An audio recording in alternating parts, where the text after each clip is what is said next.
Well, it's been 20 seconds. I'll go ahead and get started even though I don't see anybody on here. Hopefully the live stream's going up. If it isn't, well, it was meant to be. Well, there we go. There we go. Hello, everyone. It's Thursday evening, what is it today? The 27th of October, 2022.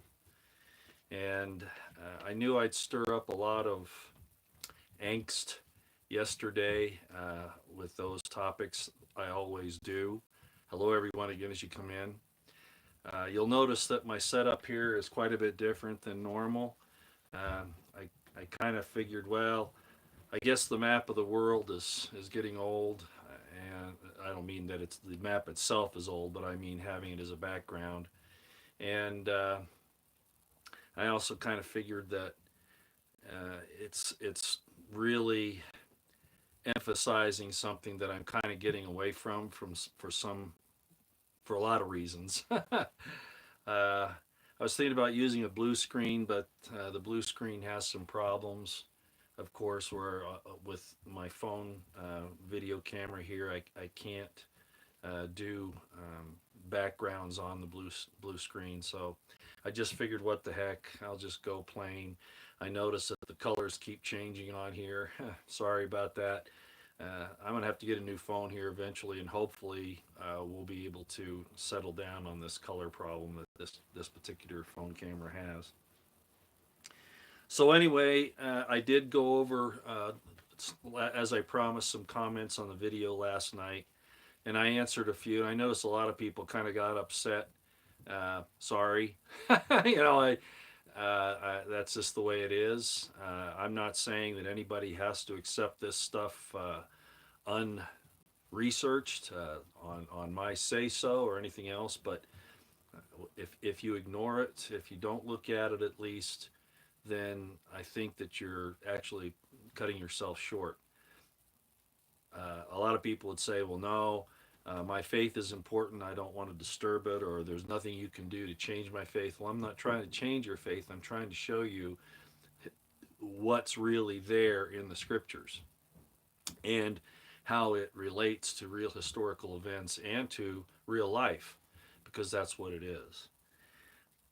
At any rate, I had one guy say, well, a lot of different things actually, but I did answer some questions. I expanded on some things. Maybe if you went back and you saw what I added in the description box, for instance, you'll see that I was addressing some of those things.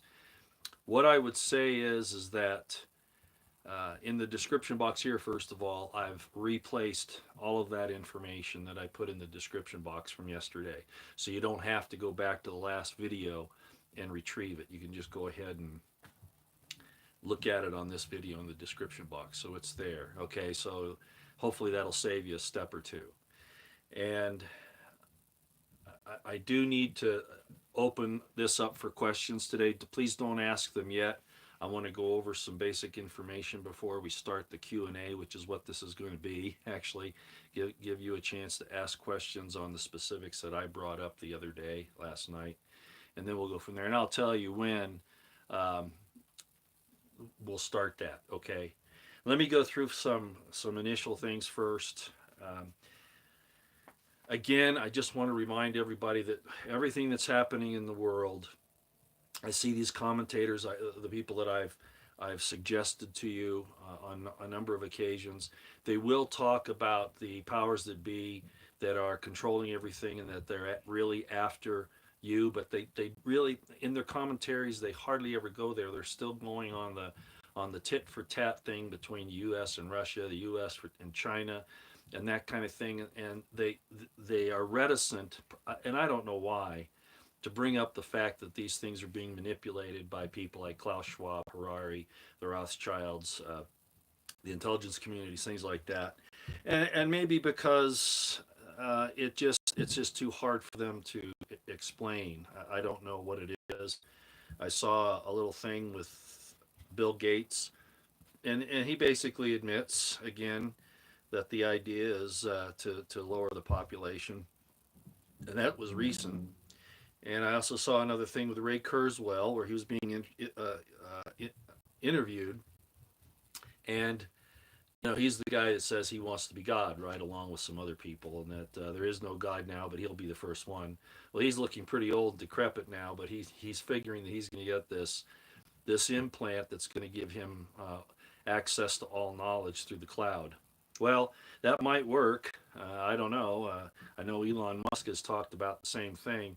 But regardless, if it comes to change, and I can understand some of these advancements, some of them I can, but that's not really what they're about. They're about changing you from being what God created you to be. Maybe you find those advancements of some interest to you. Maybe you envy that kind of thing. But if it changes you fundamentally, your DNA or the way that your mind accepts spiritual messages from God, I don't know that it's worth it. Okay? But the real end result of all of this is the annihilation of all of mankind or their enslavement or both, depending upon the time frame, with just the elites left. Even Harari said, well, what we're doing is we're building, you know who Harari is, right? Noah Harari is the Jewish prophet to Klaus Schwab of the WEF, who's come out with all these things about taking away your free will because it's really not there and all this kind of stuff. Doing away with the male-female relationship, those kinds of things. Of course, he's a how do I say this? He's a same-sex guy. Okay, I'll just put it that way. I've got pictures of him with his significant other guy.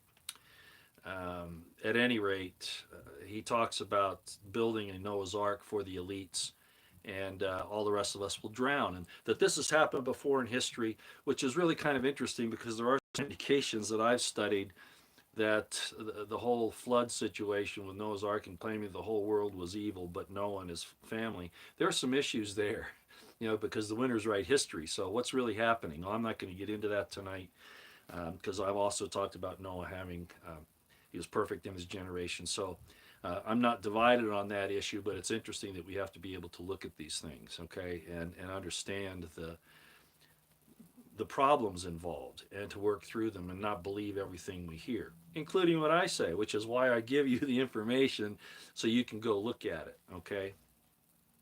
All right.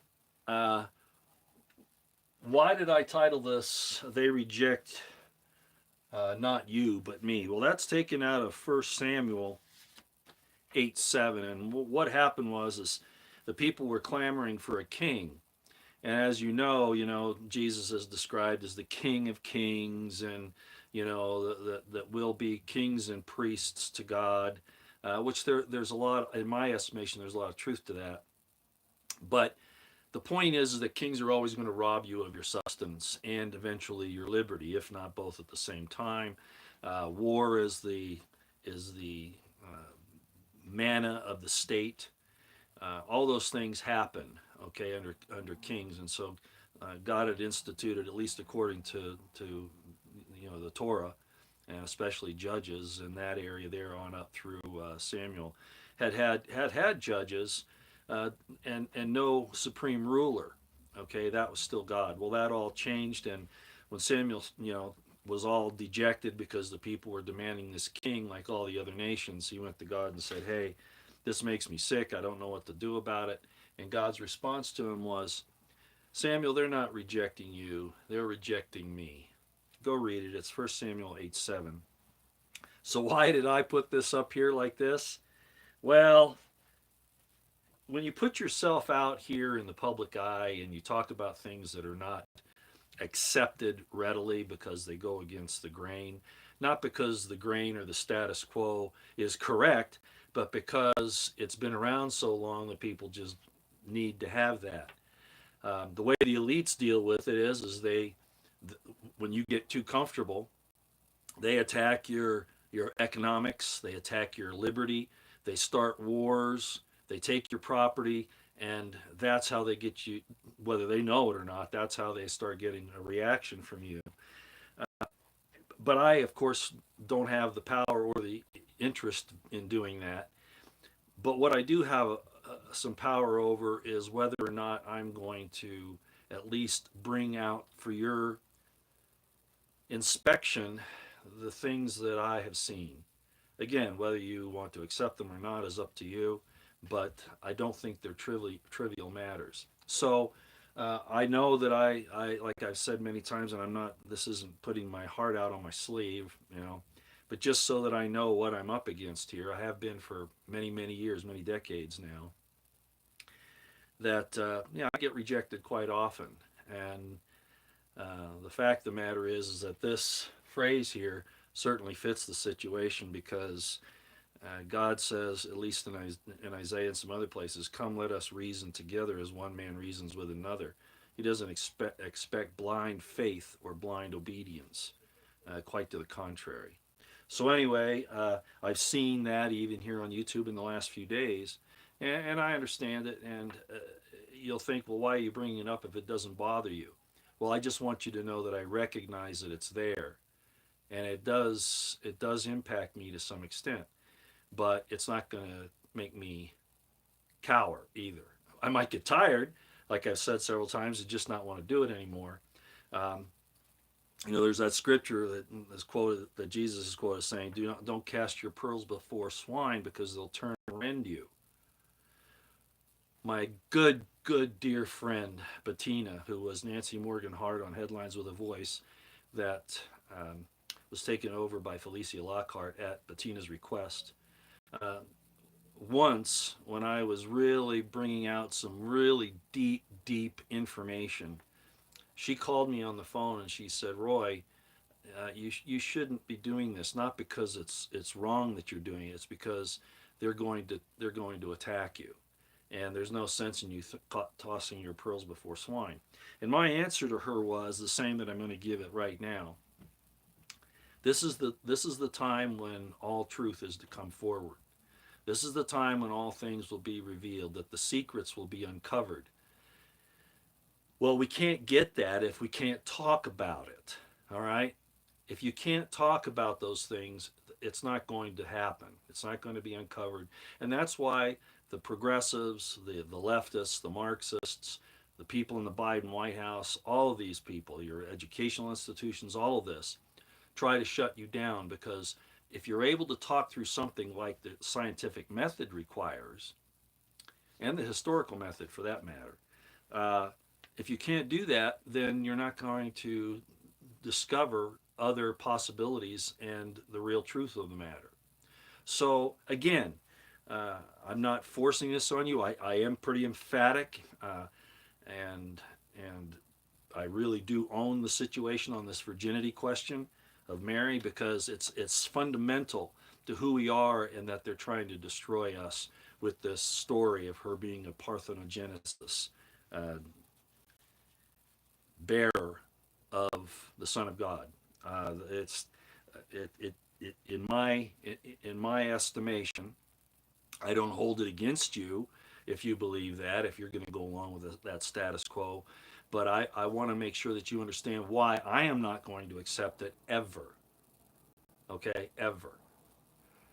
And if you look at these things and you find out that, there's something to this, which we're going to talk about a little bit more tonight, then maybe it's worthwhile. I had a friend the other night call me up because he knew I was pretty frustrated, and like I said, I dropped back on this for quite a while, and he said, "Roy, remember, if you get one person to look at the truth, great shall be the reward in your heaven." And some people say, "Well, no, that's converting people to Jesus Christ." Well, what did Jesus say he was? "I am the what? The truth and the light." He's the truth. So when you learn the truth, you're actually accepting divine truth, and actually showing your faith in Jesus, okay, and your trust in him, because he's one and the same with the truth. If you look at it that way, which I do, which is why I don't consider it. Well, anyway, we'll get to that later. So anyway, that's what's going on there, and I just wanted to bring that up. Uh, I do I do want to say something real quick about the world situation before we get ahead. And everybody who's here, you can already tell, this is going to be another one of those spiritual, religious type discussions. So if you don't want that, and a lot of my followers are falling off because they don't want to hear this. One of the commentators said, "Why are we talking about?" One of the people that commented on my video, "Why are we talking about this? Why are you talking about old sheep herders from myths? And why don't you talk about things that are current and all that?" Well, if you don't think that your relationships, your familial, your romantic, your your all those your friendships, if you don't think that all those aren't what these people that are in power aren't trying to destroy, you're deceiving yourselves. And that's why, as I said a long time ago, I've moved from always talking about the hideous corruption, criminality, and evil of people like Biden, Petraeus, Klaus Schwab, the Rothschilds, Harari, Soros, etc., etc. Because if we're going to change the world, if we're going to change the world, that's going to be pretty tough. But we can change our way we look at it. And of course, you know that be the change in the world that you want to see. And I understand that that's not necessarily going to get rid of the evil, but it helps to wake yourself and others up to what's really going on. So I would hope that this thing in Europe and the deal with China, you know, the United States and the American alliance, the American Anglo alliance, Anglo-American alliance, all that, the Western European democracies, so-called, which have proven themselves not to be every single day, including the United States, we're really the evil empire. We really are. We're the modern day Roman Empire, and we prove it every single day. And we're the fall of the Roman Empire. And I remember Paul Harvey talking about that, and a lot of other people, that we're really on the road to the fall of this Roman Empire. That's really what we are. The evil that we promulgate, they don't do that in hardly any other place in the world. You know, if you look at what's happened with all of these, and why that was the other thing I saw. Why are we talking about sex all the time, Roy? You're just focused on sex because you're trying to justify your polygamy. I don't need to justify it. Okay, that's not what I need to justify. I need to justify our human gifts and why God made us the way we are. And I'm going to concentrate on it because that's what these demons, the powers that be in DC, New York, London, Brussels, etc., are trying to destroy. And that's why I've said it doesn't do any good talking about them. We know they're bad. We need to look at ourselves and make sure that we hold on fast to that which is good. So that's really what I'm about here. I could talk about all these other things, but it's obvious that there's some very serious things in the future. And what do I always say? Prep, pray, and stay out of the way. Keep your eyes on the horizon, your ears to the ground, and situational awareness on high. Defend yourselves if you need to. I wish, you know, I really do consider Putin and Russia to be the Assyrians that came down and took out the northern tribes of Israel, which we're going to sort of touch on today to some extent, not a whole lot. But that was their punishment, to be taken over by a foreign power. That's how God, or cause and effect if you want, chastises nations. Because we little people, you know, we were successful, kind of. There's some problems with the American Revolution, whether or not it was totally successful or not. But regardless of that, it's usually another nation, a foreign power, that's going to thrash the evil. Okay, the Visigoths came in and took out Rome, for instance, right? The Assyrians came in and took out the northern kingdom of Israel, right, etc. And we could go on through history like that. So I look at all that we see happening right now is that because of the evil that we promulgate, the mutilating of our children, the injection of things into them that they shouldn't have, the human trafficking, the thefts, the murders, the wars, and I could go on, we're in trouble.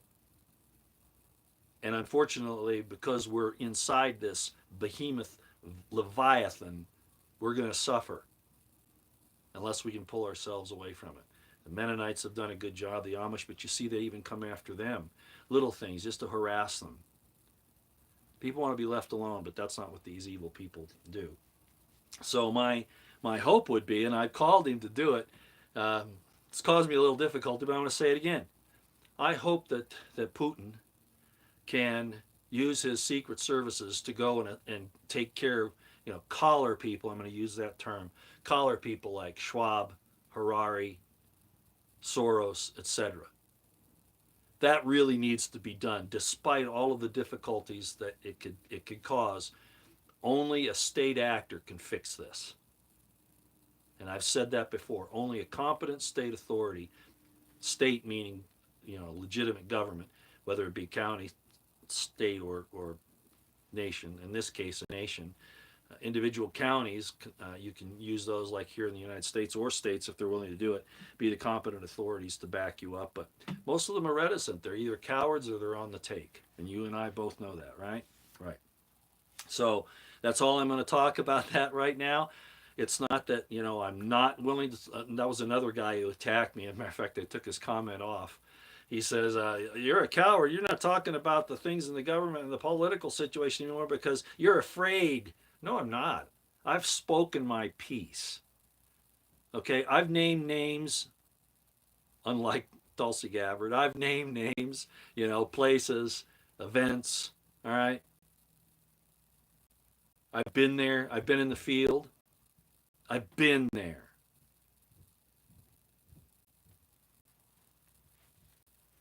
That's all I'll say about it.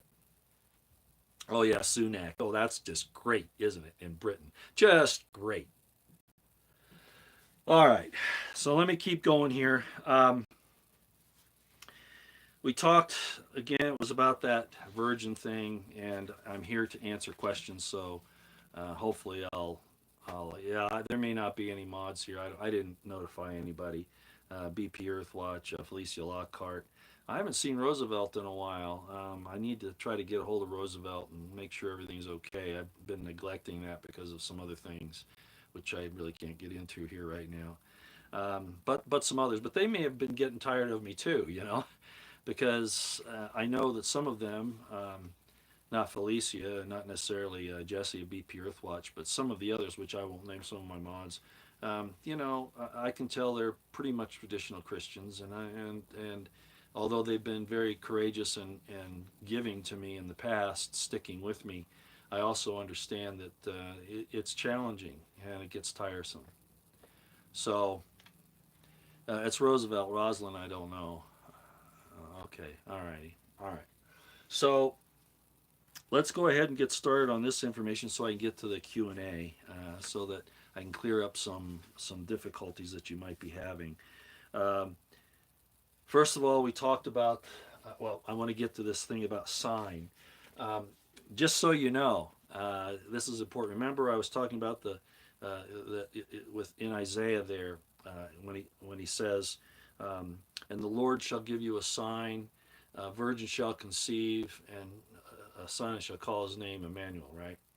A virgin conceiving doesn't mean that she remained that she was that in the process of conceiving she kept her virginity, other than the fact that she's chaste. Okay, because she's married to her husband. I don't know if that got clear yesterday, but you can still be a virgin. There, somebody brought up, well, weren't the women really didn't go to the Dead Sea area, the Qumran area, but they did call their wives virgins. Why? And it's even in the book of Revelation, and I've explained that before, where it says, and these 144,000, they are they who were not defiled with women, for they are virgins. The women, they're not talking about the guys, the 144,000 there. They're talking about the women that were with the 144,000. They are virgins. And how are they virgins? They married their husband. They were literally virgins before they got married. And they kept their vows, and so they remained virgins in that sense. Okay, and if you were listening to me yesterday when I was reading in Gesenius and Strong's, but particularly Gesenius, you'll see how even a bride is called, even after she's married, is called a virgin. But the concept of a woman having a child without sex is out of the question. Okay, that's paganism. That's not that God couldn't do it if he wanted to. Okay, but that's not. If that were the case, he wouldn't have set up the whole thing with Noah and the perfect generations, and being so concerned with, if you believe the Bible. Okay, I know a lot of people don't believe the Bible. This is a biblically based discussion. Okay, so if you're going to show that genealogy in Matthew and Luke, but you're going to have somebody else father the child, what's the issue? What's the point? Okay, so we're going to get into that a little bit here. Anyway, Isaiah says, I will give you a sign. Does anybody know what the word for sign is in Hebrew? Let me just ask that question. Let me just toss it out there. Because it's a word in English. It was transferred into the English, and we use it often today. Does anybody know what it is? No idea? Okay, well, I thought I'd give you a chance to answer. I'll give you another couple of seconds here. Anybody know what the word is for sign? Somebody's probably flipping through their Strongs. Good. I'll show you what it is. It's this word right here. Aleph, Vav, Tav. It's pronounced oath. Yep, it's pronounced oath. So that's where our English word of taking an oath comes from. So uh, the tokens are basically oaths. You can have people testify, all right? And some people said, well, Gabriel called her a virgin, and she said she had never known a man, and those don't work, okay? Those don't work. It has to be witnesses that uh, can be interrogated, okay? That's what has to happen there, and that story doesn't hold water in Matthew or Luke, okay? It doesn't hold water. It doesn't even it. Look what it says: in the mouth of two or more witnesses. Are you going to say Gabriel's a witness? Are you going to say Mary's a witness? Mary can't testify of herself. Gabriel's an angel. Well, how are we going to talk to him? Who else talked to him? Nobody. And then Joseph, oh, well, the angel told me I'm not going to go near to her, right? That it's okay. She didn't do anything wrong. All right, well, where's her tokens of virginity? You see, there's a whole problem with that story there, and we're going to talk about some more. But the Hebrew word for sign is oath, and that's where it comes from. Alma, I thought I'd put it up here in the Hebrew so you can see it. I was telling you what this means. Bethula, right there. So you can go back to yesterday and see what those both of these mean: maid, virgin, young woman of marriageable age. Alma. That's specifically what Alma means: young woman of marriageable age. It doesn't even mean that she hasn't had sex, really. It can, but that's not what it means. And it's certain. This is the word that Isaiah used in talking about Emmanuel and giving you a sign that a virgin would conceive. This is the word he used in Alma. It just basically means a young woman. It doesn't mean that she conceived without sex. It doesn't mean that, or that she would. It doesn't mean that whatsoever. Okay, Bethula is a little more stringent. Bethula is really the idea of virginity, much more so than Alma.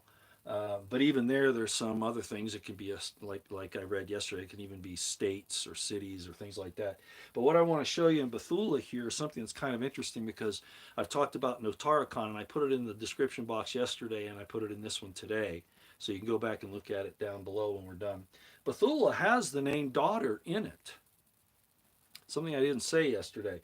I took the word Bethula down, and I explained what each letter meant and how it's talking about protecting your daughter. Okay, that's really what it's talking about. You're putting your daughter and attaching her to protection. Okay, so that she's not violated. That's really what it means. But the first two letters here, the bait, that's this one here. I had to get my pointer. Let me see if I've got that here somewhere. Where is it? I should have had it handy, and here it is. I always have a little wait for you, don't I? Because I get ready and I always forget something. Okay, this right here. This bait here, that's the second letter in the Hebrew alphabet. It looks like a 2, but it's the bait sign. It means house. And the tav is the last letter, the end, like I talked about before. It also means cross, which is kind of an end, right?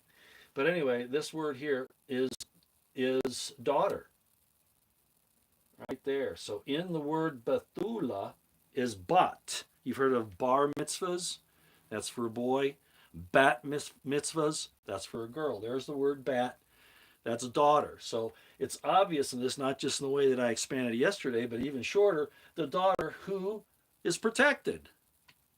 That's what it means. Okay? That's how amazing some of these things are. Now, I also talked about murder at one point in time, and these things, adultery, bearing false witness, lying, and murder are all related because they destroy a person's life. They're all related, which is why they demand capital punishment when they're done, because you ruin people's lives. Okay?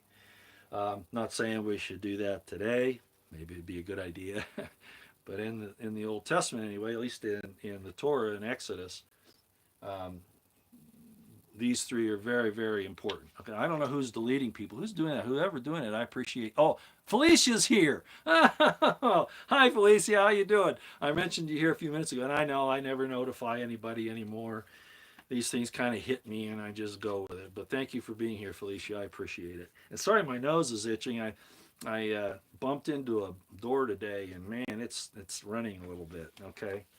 Anyway, let's move down to the next word because I talked about murder and adultery and lying being very, very similar. I don't have the lying up here. It take too much space for me to write about it, but I'll show you what it is. Murder, the word that's used in the Ten Commandments, there are several words for killing. Okay? In the Ten Commandments, it's a specific word, and it's retzach, and it's right here. It's resh, zadeh, chet. Okay? And I told you that it's really not wrong to kill, especially for self-defense or in other circumstances.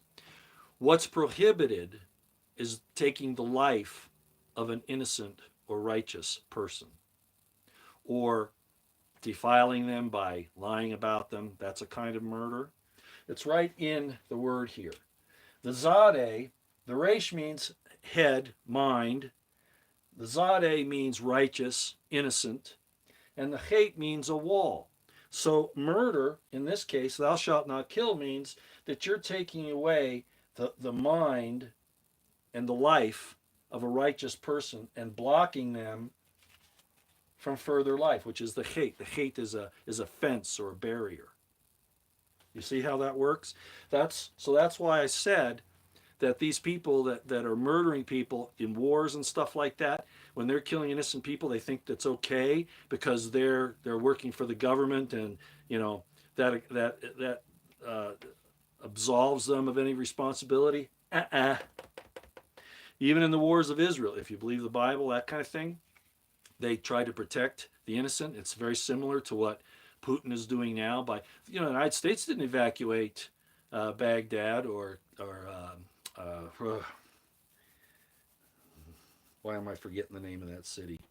It starts with an F. Fallujah. We didn't evacuate. We bombed it. We killed thousands of, maybe millions of people there. We didn't evacuate the innocent citizens. Now, there are some reasons they give for doing it, but the point is they didn't. Okay? Well, Putin, look what they're doing. They're trying very hard not to kill civilians. They still are, and it's not good. But they evacuated Kherson, for instance, to protect the innocent. It gets complicated, but the point of murder is the commandment, thou shalt not kill, is specifically not talking about any killing, but the killing of the innocent and the righteous, which is why abortion's wrong. Okay, adultery is another word I was talking about because it's kind of like a theft. Adultery is na'af, and it's spelled like this: nun, aleph, with a final pay, which means the mouth. Okay, the talking. So adultery, if you break this down, Notar Khan, nun means fish, but it also kind of means a speedy messenger, that kind of thing. So what it's saying is that you're running with your mouth against God. You're violating a contract. And that's what, sex isn't adultery, especially not between two unmarried people. And biblically, not even between any man, married or not, and a woman who is not married. Technically, that's not adultery, and there are all kinds of laws about that. But that's what this means. So in other words, you have wandering eyes, and you're always seeking to speedily take care of your own mouth. It has some sexual connotations, doesn't it? In violation of God, okay, in violation of your oath. So that's why promiscuity is a problem. And they talk about fornication, right? Which we could really get into because Jesus said you can't divorce your wife save for the cause of fornication. Well, I thought it was adultery. Well, adultery is a form of fornication, and I've talked about that before, and I won't get too much into it. Hi, Jesse, glad you're here. The adultery situation is is serious because you're stealing from somebody else, and it kind of goes, you're killing somebody else's life, right? In this case, the husband of the wife, right? Um, and it kind of goes in also with the other commandment that thou shalt not covet thy neighbor's house, thy neighbor's wife, etc., etc. Okay, that's what they mean by lust. When you covet something to so much of an extent that it turns into an uncontrollable desire, and then you act wrongly. There's nothing wrong with lust. I did a whole video about that, explaining the words that mean lust, and lust is not a bad thing. As a matter of fact, somebody quoted to me yesterday in not an argument, but they were trying to explain that, oh, you should be happy with one wife, because of Proverbs 5. And it's interesting because, like the Song of Solomon, which is very X-rated in some regards if you haven't read it, Psalms 5:15 says, be happy with the wife of thy youth, be happy with her breasts. I mean, it gets that descriptive, and on and on. And that she's your row, your anchor, and there's truth to that. But they really misunderstood the rest of what Proverbs 5 was saying. It's talking about strange women. So that's really what the issue was. It was going after strange women. Not even Israelites that much. It's mostly of other nations. That's really what it's talking about. Again, the type of fornication that we've talked about before. Don't say breasts. No, of course I will. I don't mind saying that, and I appreciate women with nice, formed, round, soft ones. Okay, just be honest. All right, I'm not upset about that. I don't mind admitting it. I'm a committed heterosexual. I'm not a homosexual. I'm definitely a committed heterosexual, and I know, where I sit on that, and I've been public about it for many years. Okay, and I treat them right. Okay, Roy, you are a blessing. Blushing? I'm blushing. You mean you are blushing? Well, of course I'm blushing. Even though I don't mind saying it, it's still. By the way, Jesse, thank you for the information the other day on the nuclear deal. I didn't get back to you. I may have explained to you why. I don't know if I did or not, but there's some things going on. I couldn't quite get back with you on it. But thank you for keeping us up on that. Yeah, that's getting really serious. Hopefully, Putin and Shoigu and those guys outing this thing with the dirty bomb is going to at least show that the United States and Britain, about a week or two ago, I guess, Wallace, the UK defense minister, made an emergency move over to Washington, and for some reason or other, it got into the news, and they said, well, it's because their communications had been intercepted. Well, why would they admit that? Well, I think it has to do with this dirty bomb thing, and they were trying to get ahead of it. Anyway, so that shows you how dirty, nasty, evil these people are, including Lloyd Austin, Mark Milley, Wallace, all of them. Okay, so that's the information on that, and I will talk real quick about the situation with stealing. Stealing is the word gonab. Gonab, it's word 1589, and it basically means to thieve, steal away, carry away, and specifically, it was talking about kidnapping, taking another man's or family's child. That's really where it came from, stealing another man's child. But it also goes kidnapping, but it also goes along with taking their sustenance where they can't survive, because then you're threatening their life. Then the false witness is shakeh, sorry, and it's the idea of what a witness is, right? And then the false witness, that's being false. And in the word there, if I spelled it out, you'd see what it basically is talking about. Maybe I could do it here, because it is kind of interesting. This is, and the false part is aid, and dalet. That's the witness part. I mean, the false part. My notes are getting back and forth here. Let me write this down because it really is interesting. Okay, it's So I'm turning my back to you, but I think this is interesting to see, and I should have put it up here before.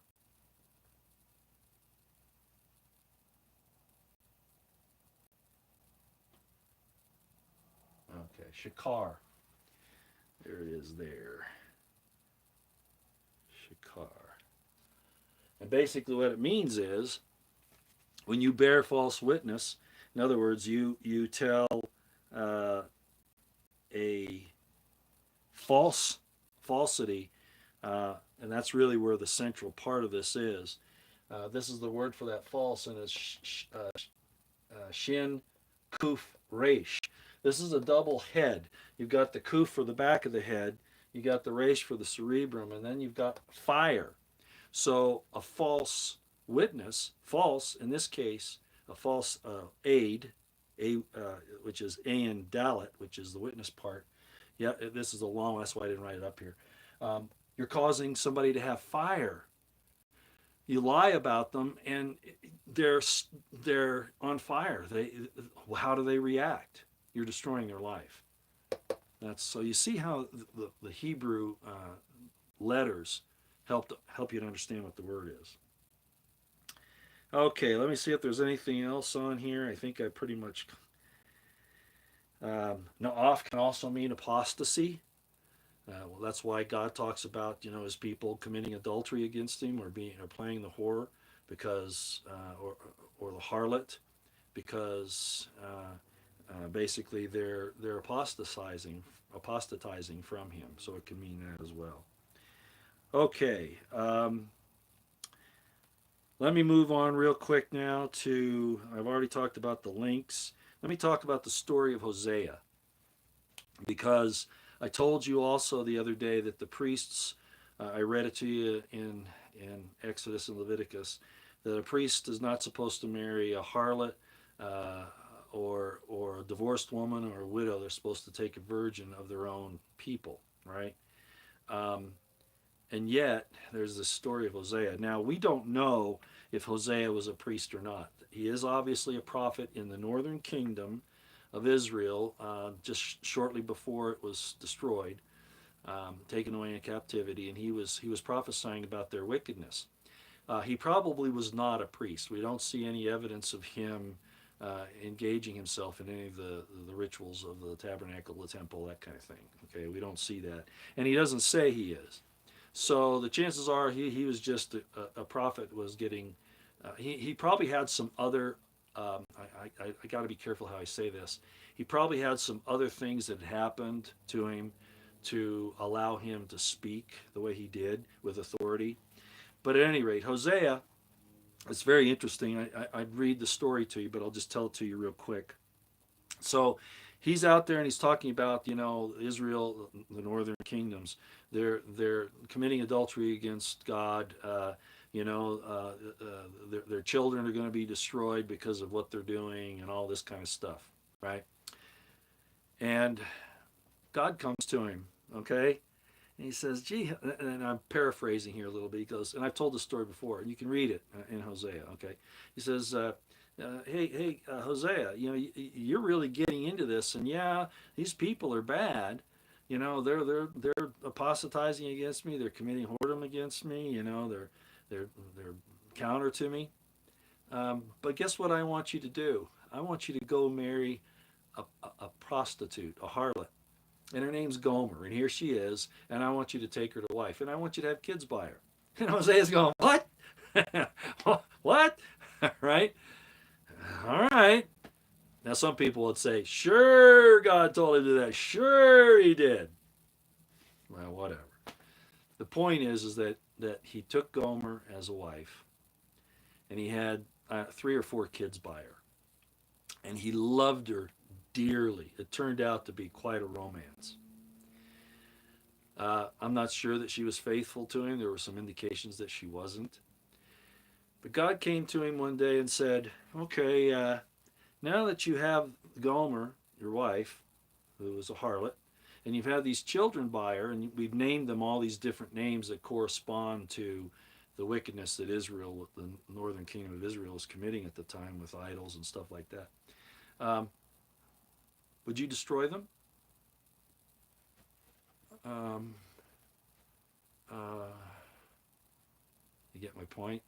Hosea was stunned. Of course he wouldn't. He loved them. Even though his wife had been a harlot, maybe still engaging in it to some extent, and he had these children by her that he loved as well. And God said, that's why I'm not destroying Israel, but I'm going to chastise them. Pretty interesting story. So you might want to read that real close. That was a time when God commanded a man to marry a specific woman under a specific set of circumstances. And then I told you there aren't many situations. I can't really think of more than one off the top of my head. And I mentioned that yesterday. It was Jeremiah. And Jeremiah wanted to take this woman as a wife, and God said, no, you better not do that. Jerusalem's going to be destroyed. People are going to die. All this has happened, and I don't want you to be heartbroken. She's not going to make it. So Jeremiah obeyed that. I'm sure he was heartbroken anyway. Apparently it was something that he was really keen on at the time. Okay, back to the virginity thing. We have all these different miracles going on in the New Testament, changing water to wine, making fishes, the bread, when that happens, when the loaves of bread are feeding the 5,000, all that kind of stuff. We have a lot of different miracles, so the raising of the dead, all these things. None of those things, especially the fishes and the changing the water to wine, those aren't mentioned in the Old Testament. Raising the dead is, but that's not even really applicable to what's going on in the New Testament. My point is that some of these miracles in the New Testament were never really prophesied. So they really weren't fulfilling anything. And yet they've become a real central part to the Christian ethos and faith. One of the greatest miracles, according to Matthew and Luke, was that Mary became pregnant without sex, that she was an immaculate conception. Not only born an immaculate conception, that's another thing. They had to back off one more generation. In other words, they had to make Mary, having been immaculately conceived without sex, in other words, making her mother a parthenogenesis virgin, right? Parthenogenesis means basically be conceiving without a male is basically what it means. Okay, and I talked about that, the squamate serpents and all that, which I think is also in the description box below. I think I put that in there, that video that I did. But at any rate, so we have this situation where the prophecy in Isaiah was really about a king of the time and his son that the virgin would conceive, probably one of the king's wives or something like that. Regardless, certainly, are you going to say that because that was talking historically about a specific king in Isaiah's time, that son was born by a woman who didn't have sex? And this is the word that was used, alma, right here. Well, if that's the case, then we've got another guy walking around, apparently having been born of a virgin who never had sex. Because then that prophecy is then moved up and used for Jesus. And I'm not saying it couldn't be.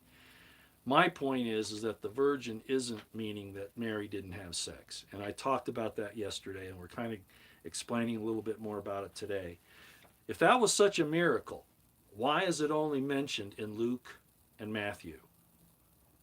None of the other New Testament writers, and even some of the extant writers outside of the canonized writings, none of them, maybe one I think alludes to it in the Gnostic scriptures, they don't talk about it. They don't give any indication. They don't give any witness about it. And yet that would have been the most significant event. They're silent about it. Totally silent. Why?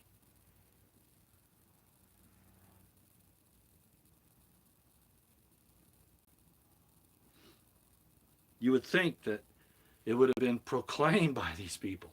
Even Paul never mentions it. Why?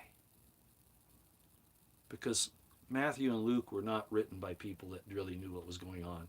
There's a thing called the book of Q. It has nothing to do with Q from back a few years ago during the Trump administration with all the all the secret stuff. The book of Q was basically the source material. They figured there was a something that was written that then people drew from for the Gospels in particular, because there's some similarities.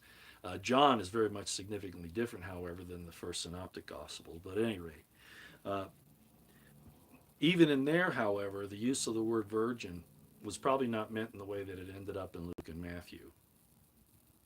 Okay, um, those things were written long after the events by people that had agendas. Philo of Egypt being one of the problems in that time, along with Josephus and probably some others. I talked about that in my Crimson Thread series and in my Eisenman series, so if you want to go see the particulars about that, go there. But my point here is, if it was such a miraculous event, a lot of the other so-called miracles we find throughout, especially the Gospels, not so much the letters and epistles, but certainly through the Gospels, we don't see anything like that in Revelation. Nothing. All right. So why is it that it's not talked about in those other epistles, gospel writings, etc.? It's not. Not good. Not good. Okay, it's also not mentioned in the applicable Dead Sea Scroll material that was written during the same time. Again, that's been an academic argument for a long time. The traditionalists want to keep the Dead Sea Scrolls only in the Maccabean period, which is primarily the late 2nd century BC through the 1st century BC. They want to keep it there because if it actually moves into the 1st century during Christ's time, then it causes all kinds of problems. One is that Jesus is never mentioned. The teacher of righteousness is the concept of Yeshua is mentioned, which is God's salvation, not an individual. And so they don't want the Dead Sea Scrolls that apply to the 1st century to be talked about. So they try to move everything back, even though Dr. Eisenman proved that a lot of those Dead Sea Scrolls show information about the Romans, not the Greeks, and about the Herodians too, the sins of the Herodians, which the Maccabees weren't participating in. But all that's in my religion series, so you can go see that. Okay, so they weren't mentioning the Dead Sea Scrolls.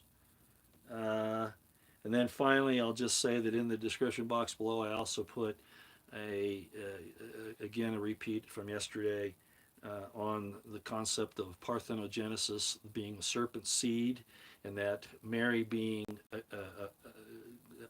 saying that she had not had sex but had given birth parthenogenically, means that somebody's playing games and saying that she's a serpent seed, serpent genetics. Okay, that's really what's happening there. It was a way, sort of like Josephus doing his tongue-in-cheek thing about Jesus, the one paragraph he puts in there, and I've read that before in my religion and Eisenman series before. There's nothing serious in Josephus about Jesus. As I said in there, he says, well, maybe Jesus, he was more than a man, if it's lawful to say he was a man, but he was the Christ. Well, unfortunately for Josephus, he had already called Vespasian the Messiah. So to have actually said that, he probably would have had his head chopped off. So there's they either recognize it was a tongue-in-cheek thing because of the adultery situation that was talked about before that in Josephus, or it was added by somebody later. And then finally, somebody said, well, what about Jesus being the only begotten in the comments last night? And I pointed out that I did that video about monogenese, all right, and the catechon, which is the restrainer. I did that, and that video is also down in the description box, which also talks about Dr. Michael Heiser's explanation of monogenese. In other words, that Greek word monogenese, which was translated as only begotten son, that's not what it means. The correct translation is out of all the sons, he was the one chosen. He was the special one that they used. He wasn't the only one. Monogenese means the special one. the one special one. Okay.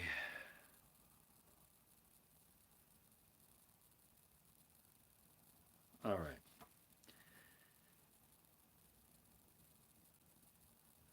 I think that's all I wanted to cover tonight. I guess I better open it up for questions, which is what I promised to do. So here we go. The Potter of God. Huh.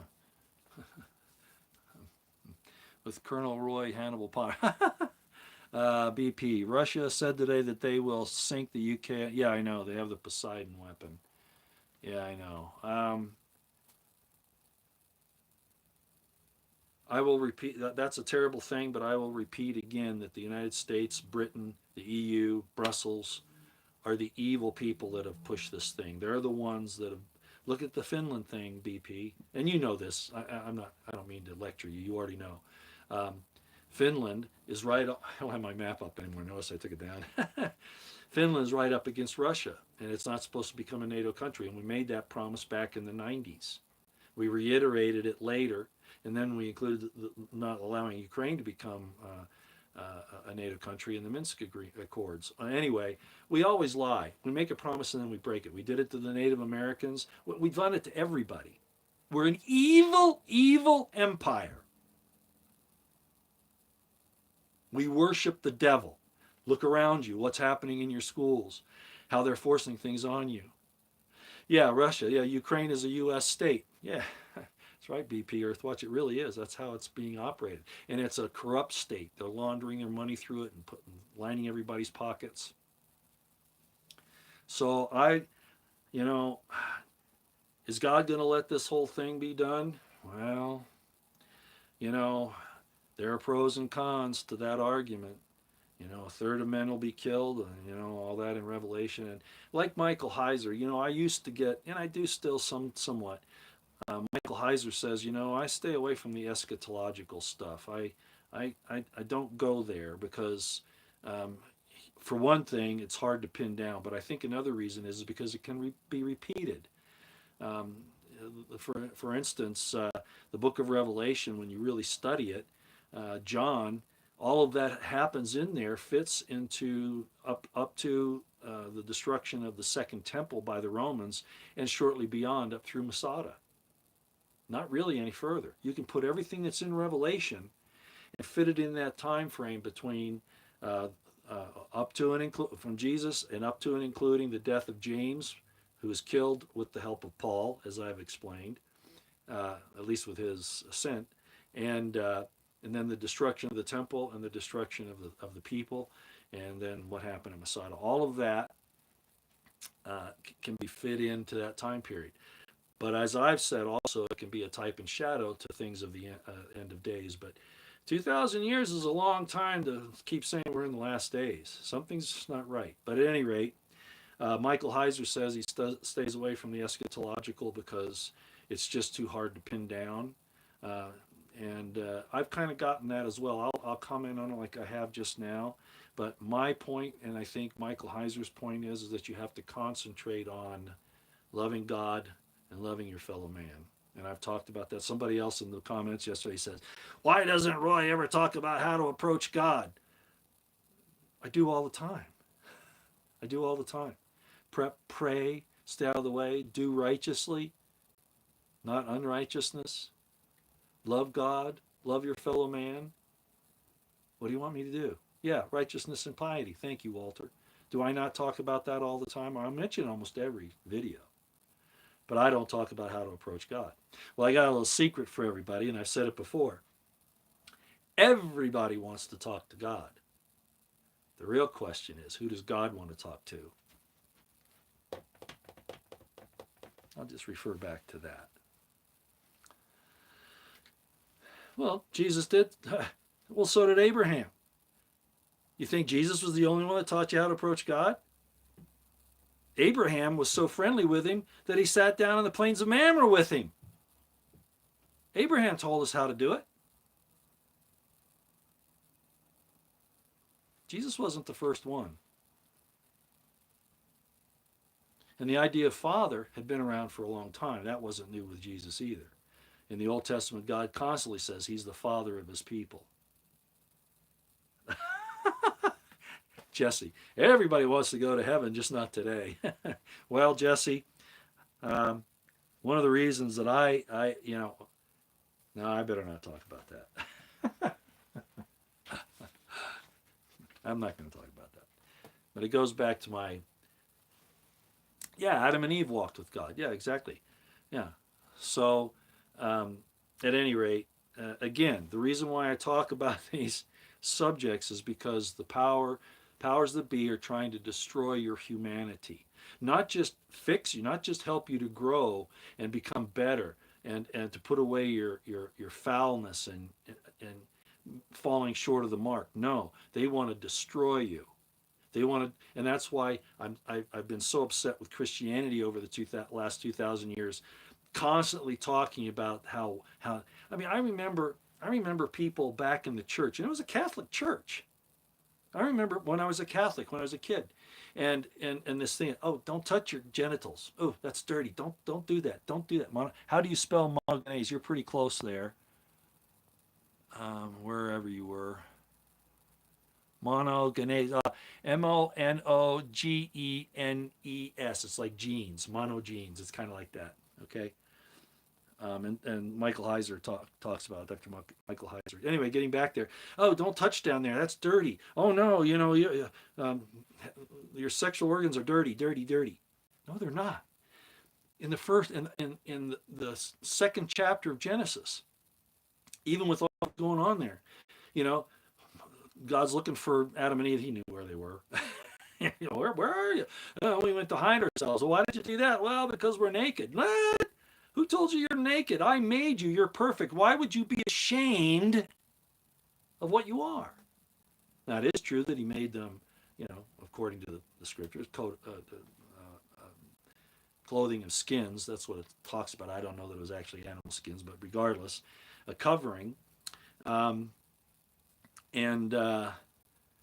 Then we're kind of in a fallen state, which I've kind of talked about before. If Eve wasn't submitted to her husband prior to the fall, what was her condition prior to the fall? If after the fall, she was thy husband, thy desire shall be to thy husband, and he shall rule over thee after the fall. What was the situation before the fall? What's the real condition of the angels? And we see a situation that I talked about yesterday about the different forms of male-female relationships that are not wrong as long as they're done responsibly. That you don't betray anybody, you don't deceive anybody, you don't want to be promiscuous, running from one house to another. That's covetousness, and that's not showing love. And I'm not saying that I had another person say, well, I hope I'm not. I think I can say it. He made the statement public on my comments. He says, well, what if a man falls in love with a married woman? Is that okay? No. I mean, you might fall in love with her, but you better not touch her. It's the old thing, you can window shop, but you can't touch the merchandise, right? And Jesus said, the reason why he said that if a man looketh upon a woman to lust after her, he's already committed adultery in his heart. He's not saying that if you look at a woman and you admire her beauty, that's wrong. No. You look at a mountain and that's nothing wrong with that. But if you look at a woman and you start to lust, meaning it's natural for a man to lust for a woman and a woman to lust for a man, but that's why the marriage is so important. And why I said yesterday, even though there are these other constructs in male-female relationships, it's the marriage is really the best thing. It's really where we should go. But God understood we're in a different kind of a state here, and sometimes things don't work out the way we would like, and so he's made some parameters. Unfortunately, the Christians in particular have narrowed those down because they want to control you. They want to set up stakes like Jesus accused the scribes and Pharisees of doing, of setting up stakes and not and making doctrine the commandments, the doctrines of men as commandments, making making as commandments the doctrines of men. Well, that's what's happened with this male-female relationship again, and the wicked people, the evil people at the top, have pushed that to try to destroy that relationship because that is the image of God. And that's why I talk about these things so often. So getting back to the lust thing, which I also did a whole video on, If you're lusting to the point where in your mind you're looking at a married woman, and that's what he's talking about there, because if you look at the law that he's referring to, you can take these maids. You look at a maid, you desire her, you can take her. Okay? Of course, she agrees, right? I'm not talking about rape. I'm talking about consensual type things. Um, Nothing wrong with that. That's how we're made. It's a passion that God even has. People say, oh no, you can't say that God lusts. Oh no, no, no, no. It just means desire. The connotation of lusting after a woman, it means a married woman. Okay? They're not saying Alma. They're not saying Bethula. A woman. And the connotation is a married female, which goes back to the adultery thing. So if you're looking at a married woman and you're saying, oh man, she's good looking, I'd like to get her in a back alley, take her to a motel room. Now, that might be a passing thought, but where it gets problematic is, now how am I going to do this? I could go over to her friend and tell her that her husband is cheating on her, and that I'm here to protect her, that I'll take care of her. You see the problem? That's where the lust becomes adultery in the mind. But Hebraically, it's still not consummated as a sin until the actual physical act takes place. That's just the way it is.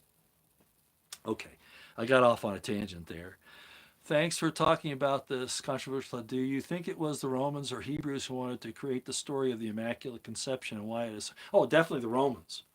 And I talked about that yesterday. There were the Vestal virgins, and there's the Roman gods. The women who impregnated by gods. All that was Roman stuff. And the people that injected that stuff into Matthew and Luke, if they didn't know what they were doing, which I doubt, I think they did know what they were doing.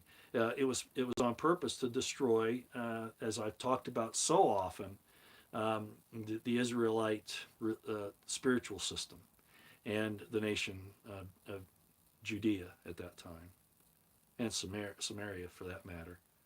Okay, so yeah, the Romans definitely were behind it. That's why I point to Philo so much. Philo of Egypt. He was a very Hellenized Jew who wanted the Jews to assimilate into the Greek world. So he's a number one suspect in the formulation of the Gospels, especially Matthew and Luke. One of them. I think there were others, but he's certainly a number one.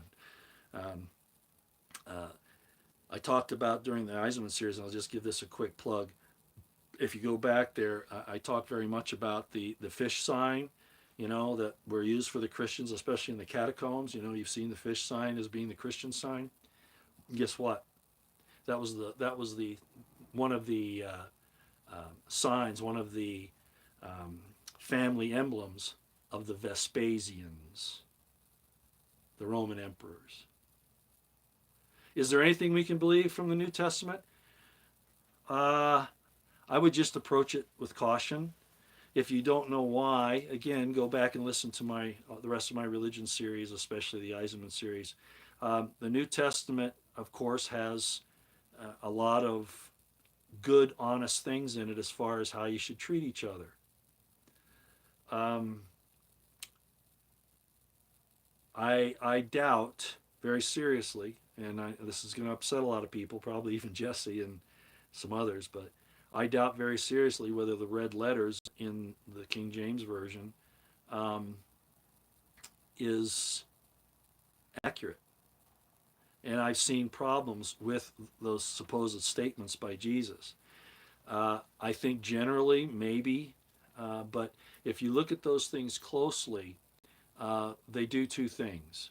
They encourage you to be a pacifist, not to stand up against Rome, and they encourage you, especially on into the first and second centuries and on down the line, they teach you that sex is bad.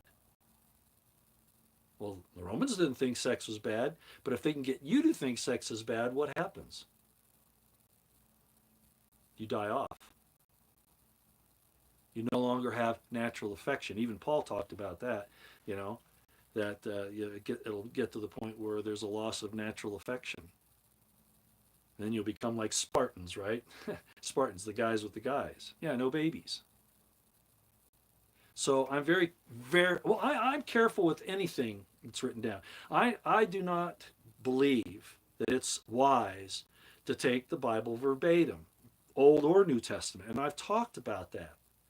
That's why I got into things like this, to see what was really happening in those days historically, so that I could kind of divide the Word of God.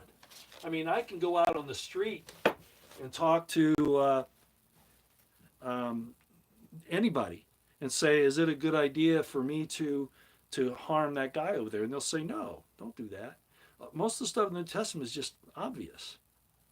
Where the problem comes in is where you have to believe, the way the Christians do it now, you have to believe that Jesus is your Lord and Savior, or you're not going to be saved. That's hogwash. In the Dead Sea Scrolls, the point is that you have God's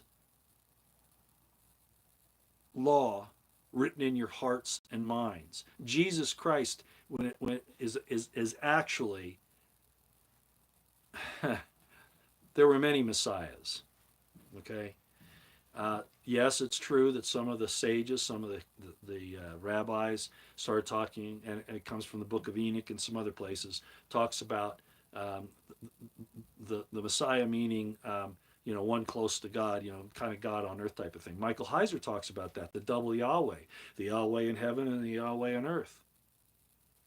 That Jesus was Yahweh in the human form. Well, anyway, the two Yahwehs. He gets into it to show that there was the idea of the Trinity, not quite the way the Catholics have it, but similar. So the important thing is I don't think Jesus even cares if you believe in him. What he wants you to do is do as he did. That's what's important. Because I can guarantee you that if there's some person in the jungles of South America who has never heard of Jesus Christ, which wasn't his name, by the way, that's his calling. It means the Savior to come. Okay, the Savior to the God's salvation to come is what it means. Okay, his real name, I've talked about that in the Crimson Thread. What it probably was. But if there's a person in the jungles in South America, and he has the law of God written in his heart and mind, despite the fact that his tribe might be headhunters, and but if he doesn't engage in it, if he treats people well, if he takes care of people, if he has that law of God written in his hearts and minds and treats people that way, he's a Christian by definition. Are Yahweh and Elohim the same? Elohim means gods. It's sometimes used just for God. For instance, in the first chapter of Genesis, it says, Bereshit bara Elohim et ha-shemayim et ha-eretz. Well, right there where the Elohim is, it means God. But in fact, it means the gods. As Jesus said, ye are gods. And then there's Psalm 82 with the council of the gods. Okay? And it says they're gods. But there's one chosen one that's above all the others. Not the only one, but the chosen one. And we are to follow him. He's the angel of the Lord, as Michael Heiser explains, that we are to follow and to obey. All right? But is his name Jesus Christ? Well, there's nothing wrong. As a matter of fact, there are scholars that say that the words Jesus Christ was a magical incantation in the first century. It's nowhere in the Dead Sea Scrolls. Zip. They talk about a Messiah, and they talk about Yeshua, generally, the salvation of God. These are people that would have known him. Go look at my religion series and Eisenman series. I'm not trying to destroy your faith, but if you're going to be Jesus Christ, and that's what you're commanded to do, to take his name upon you, that's the baptism, that means that you become an heir to all that he has, which he was given from the Father. What does that make you? That makes you, people are going to say, oh, Roy, you're in heresy now. I didn't say it, Jesus said it.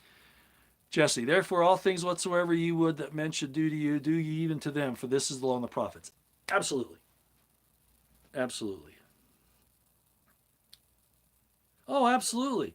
Mary, Mel, will God truly forgive if someone repents and is truly sorry? Of course. The problem is, will you forgive yourself?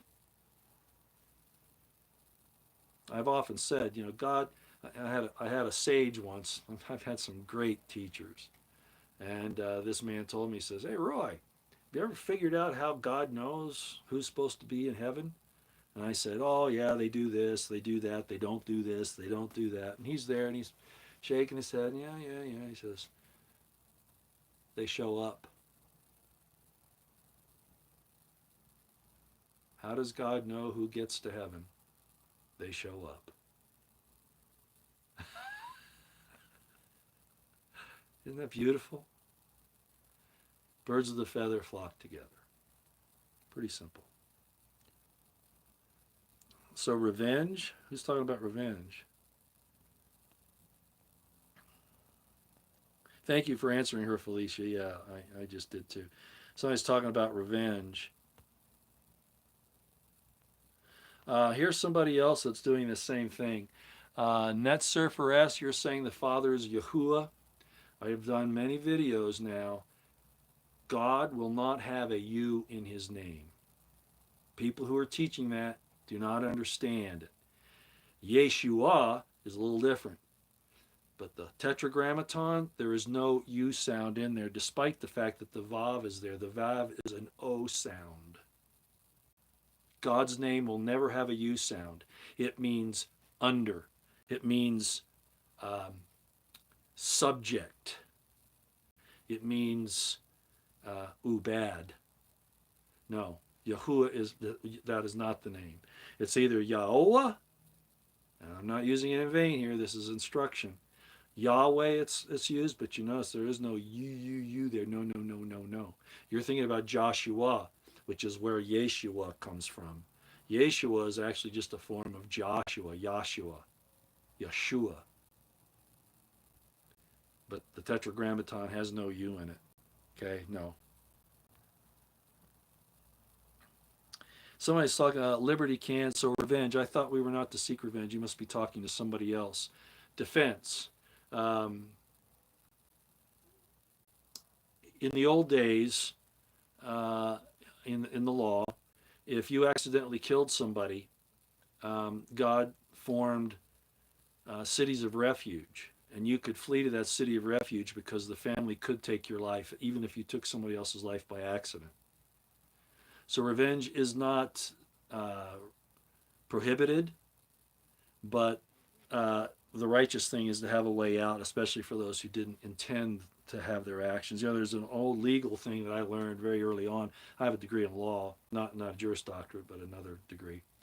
And I learned this very early on. A man intends the natural consequences of his acts. That's a legal axiom. And that comes from that whole thing, okay? If you kill somebody by accident, even if you didn't mean to, you've still done a manslaughter.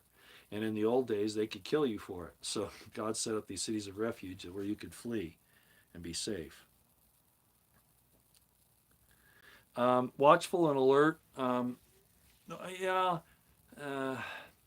This thing with the Jehovah's Witnesses teaching that Jesus is just a mediator. Well, that's how it's presented even in the New Testament, that he's a mediator. The whole concept of what Jesus went through, and I'm just going to use that name, okay? Again, that wasn't really his name, but I'll just use it for here. The whole concept of Jesus was very similar to what his brother James did later after Jesus was crucified. James, on the Day of Atonement, Yom Kippur, would go into the temple. He was the high priest of the opposition party. If you don't understand what I'm talking about there, go look at my Eisenman series. He went into the temple to do the Yom Kippur atonement for the people. He was their mediator. Okay? So yeah, I think Jesus could still do that. Mediator. The idea of some of the other things that we attribute to Jesus probably wouldn't fit. But at any rate, James is a good man to look at as far as what Jesus was probably right. Okay, what's this? If sin, this is from 29:11. If sin wasn't present in the garden until after the fall, where did the desire for Eve to follow the serpent come from? Curiosity. The serpent wasn't saying initially. See, sin Sin is not a thought. As it is with lust, if you let it out of control, it can turn into an actual event. Okay, you can actually do something, and that's the idea. Um, uh, and I see where you're going with this. Uh, Subtlety, lies, deceit. You get fooled into that. Um, you're falling short of the mark, and that's what sin really means. It doesn't mean a lot exactly what today's um, religious teachers try to make you think it is. Um, it was like I said the other day. They think that well, I won't go there. Some of the ritualistic cleanses that people did in the Old Testament weren't because they committed sin; they just needed to go have a bath. Okay, the thing with Eve was that um, it gets back into the three. I talked about it yesterday. If maybe you weren't there, uh, Eve is actually a minimum of two women. It's right in the name in the Hebrew. He, Chet, which can be interchanged. Vav, He, they're joined. He, which is also part of the Tetragrammaton. There were at least two women, and because of the story of the one woman who was deceived, probably the best way to put it, and that's what it talks about in the New Testament, is that Adam wasn't deceived, it was the woman who was, and it was specifically Lilith as the one that the sages talk about. So how was sin there in the Garden of Eden? Well, it didn't happen until the act took place, and that was by deception. It was by a lie. So even today, we have to be on guard, even from people, even myself, people who claim to be talking about spiritual things. You got to kind of look at them and say, well, what's their real agenda? So, being deceived uh, wasn't really considered sin. It's not even talked that way, right? It says Eve was deceived, Adam was not. So deception really falls on the evil one that did it. The sin was on the serpent, and you see that in Genesis 2, and where God says, first of all, he says, "Okay, Eve, because you've done this thing, I'm going to greatly increase." He doesn't condemn her. He just says what the results are going to be because of her choice. And if you don't think there was no sin in heaven, what about the fallen angels? No sin in heaven? Well, then how is it that we have Genesis 3? How is it that we have the fallen angels in, what is that, Genesis 6? Wherever it is. Things aren't quite what you think, okay?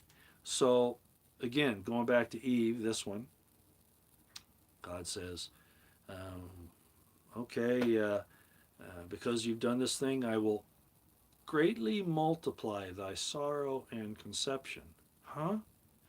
How can you greatly multiply her conceptions if she hasn't already had some?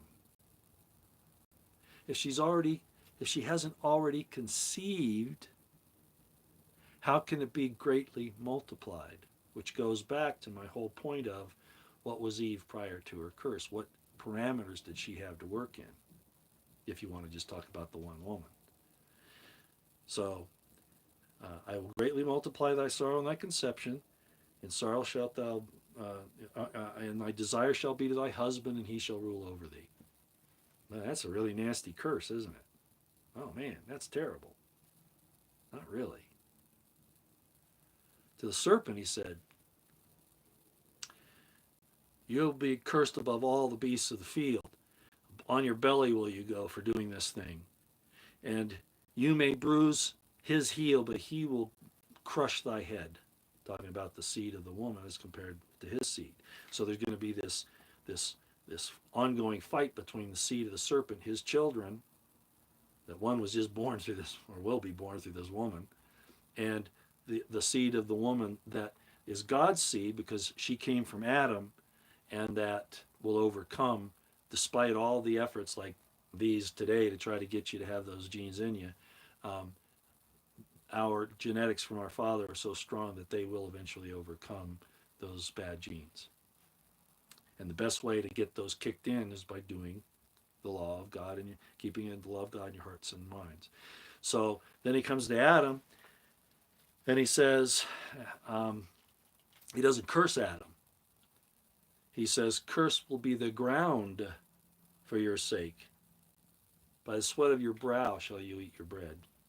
Thorns and thistles will grow instead of the fruit that would normally be there." So he didn't curse Adam, condemn him, say he sinned at all. He just said the ground is not going to do what it's supposed to do for you now because of this. But I've also said that was the greatest love story, because Adam could have said, "Man, I don't want anything to do with that woman. You know, she's I don't want anything to do with her. Throw her away." No, no, no. He was willing to do the Christ thing, take her sin, her short of the mark, her falling short of the mark, upon himself and suffer. The type and shadow of Jesus. Moses did the same thing when he's up on Sinai, and the people are down there worshiping the golden calf, and God gets mad and says, "I'm going to destroy them all." And Moses says, "Wait, wait, wait, wait, wait." Yeah, you don't want to do that. Yeah, the other nations are going to say, "You brought your people out here so you could kill them in the desert." You don't want that kind of a reputation. God said, Moses says, "I tell you what, kill me instead. Take me. Blot my name out of the book of life, but harm not." That was a type and shadow of Christ. So Adam did it. Moses did it. Abraham had to deal with it by threatening his own son, right? Okay, that's another story of that. You have the situation also with Abraham. He sacrificed himself to save Lot. Okay, so these types and shadows are in there, and that's why I say, what Jesus did. First of all, why aren't there any mentions of those other miracles throughout the writings of the other books of the New Testament? They don't exist, especially the virginity one, which would have been the most miraculous. You could say everything else was magic of some sort. Remember Moses casting his staff down, it turns to a serpent, and then Pharaoh's priests come over, his magicians, and they do the same thing. A lot of those things in the New Testament can be considered magic. A birth by a woman who hasn't had sex would have been a magnanimous, huge miracle, and only Luke and Matthew talk about it. Nope. Going back to the purpose, to denigrate the human condition of the male and female relationship, which is in the image of God, which was made for companionship with the fruits bearing, being children, which are blessings. They're in the quiver of a righteous man and woman for that matter. Women in the Old Testament, if they couldn't have children, considered themselves barren and cursed. And now women go out there and demand that they don't have children. They're hurting themselves for whatever reason. Career, because they want to be part of the status quo, because they want to be woke, whatever. When they get on the other side, they're going to judge themselves and they're going to say, "Oh, shit." Like I said, God doesn't have to worry about it. How does he know who comes to heaven? They show up. Those women aren't going to want to be there. They're going to be begging to have a second chance. I'm not saying they won't get it. That's up to him. It's up to them, too. Okay, let's see what else we got here. He tricked her. Yeah, that's why I said deceit. It really wasn't in her heart to do wrong, although the Gnostics would disagree with that, especially with Lilith, because... but regardless, the story is a love story, and Adam still accepted her, even if she fought against him. Okay. I've never gotten the Trinity concept or believed it. Well, there are several scriptures that say, for instance, in Exodus, when Moses is talking to God, and God says, and Moses says, "Well, show yourself to me," right? And God says, okay, well, what I'm going to do is I'm going to put you over in the cleft of this rock here so that you won't see my face. And there's a reason why that happened. And I'm not going to talk about it here, but there's a reason why Moses couldn't see God's face. And God says to him, as I pass by, I'll put my hand over you so that you won't be able to see my front parts, but then I'll take it away and you'll see my back parts. And as he does that, he says this. I ought to pull it out and read it to you verbatim, but he says, Yahweh, Yahweh, the Lord passes by. Yahweh, Yahweh, God, I think is actually what it is. There it is right there. I will go back to the statement that it says, that Jesus said, ye are gods, when he's talking to the Pharisees. Psalms 82, where that comes from, ye are gods. You are very special, which is again why I'm always on this particular subject, because that's us. The male-female image, the marital embrace, the companionship, the partnership, the struggle, the love, and the fruit, the children. That's what we are. And those are all what God is. You're living proof of it. And these elites are trying to destroy that. They're trying to make you automatons, change your DNA, because the serpent wasn't entirely successful back then. So he's trying again with his earthly representatives. Gates is a horrible, horrible. Fauci, horrible, horrible. Klaus Schwab, Soros, Harari. These are evil demons in the flesh. Remember, it says in the book of Revelation, beware, you inhabitants of the earth, for the devil has come down amongst you. They're here. And they're manifesting themselves today. This is the apocalypse. This is when all things are revealed, which is, again, it's not just the bad that's revealed, the uncloaking of the evil people, showing who they really are. If the world doesn't see who these people are now, they just don't want to know, because it's blatantly obvious. But the good is also being revealed. The truths that have been hidden from the beginning of the world. The mysteries of God are being revealed. And I've been talking about them for a long time. And there will be others who will reveal even more.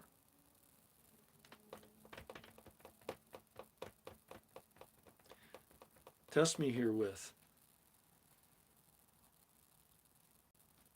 Let us reason together.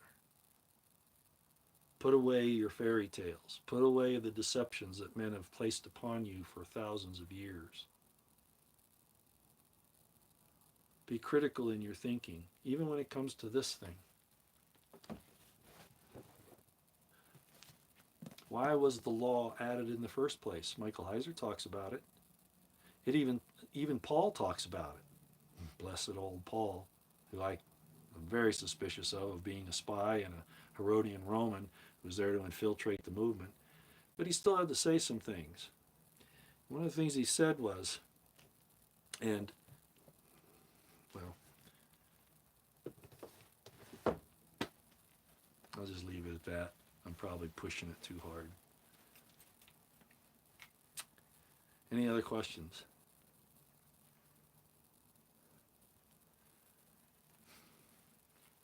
Yeah, everyone does need a Bible like that one. And then the Strongs and the Geseniuses you've seen me use many, many, many, many, many, many times. And these you have to be careful with. That's why I go to the Notaricon to break down the words so I get the real deep meaning and not just some Christian guy who's a scholar but who's got an agenda. Because he's got to get his paycheck. I don't have to worry about a paycheck as far as this stuff goes. Please, is your opinion that Jesus is the Son of Mary? Yeah, okay. God? The concept of a Son of God, let me give you an answer this way. Roy, the event in the garden seemed to have opened a doorway to our entire physical experience. Yeah. Oh, that's true too. Yeah, you're right. And that was on purpose, Jesse. Yeah, that's right. It was, and Abraham talked about it later when he planted a tree halfway between Ai, which is the world, and Bethel, which is the house of God. That's a symbol of that. So you're absolutely right. Getting back to this other thing, am I going to post this video? Yeah, hopefully. So let me get back to Shadow Breather here. It says, please, is your opinion that Jesus is the Son of Mary and God? Uh, the Son of God was not just Jesus. As a matter of fact, if you look in John, it says right there that Adam was the Son of God. Actually, I think it's in Luke. Who was the Son of God? It's in Luke. And Adam, who was the Son of God. So, uh-oh. And as I say in the description box below in the video about katekon and monogenese, monogenese was translated as the only begotten Son. No, it means the chosen one, the one that was chosen out of all the other sons of God. And in Psalms 82 explains that, if you read it carefully. So was he the Son of God by coming down with the Holy Spirit and impregnating Mary? No. Mary became pregnant by the natural course of events from her husband, despite what Luke and Matthew say. What did happen is that chosen one chose to come through that child that was conceived in Mary. That's how that worked.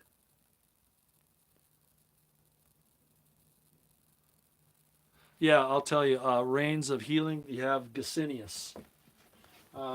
You can get Brown's, Briggs, and Brown, Briggs, and Driver, which is kind of like Strong's and Gesenius put together. But I use this. I'll put this up here so you can see it. All right, Gesenius, Hebrew Lexicon. This book is, I think it was published in like 18... Yeah, this is an old book. This was published in 1892. This book was from 1892, but I love it, even though I've used the heck out of it.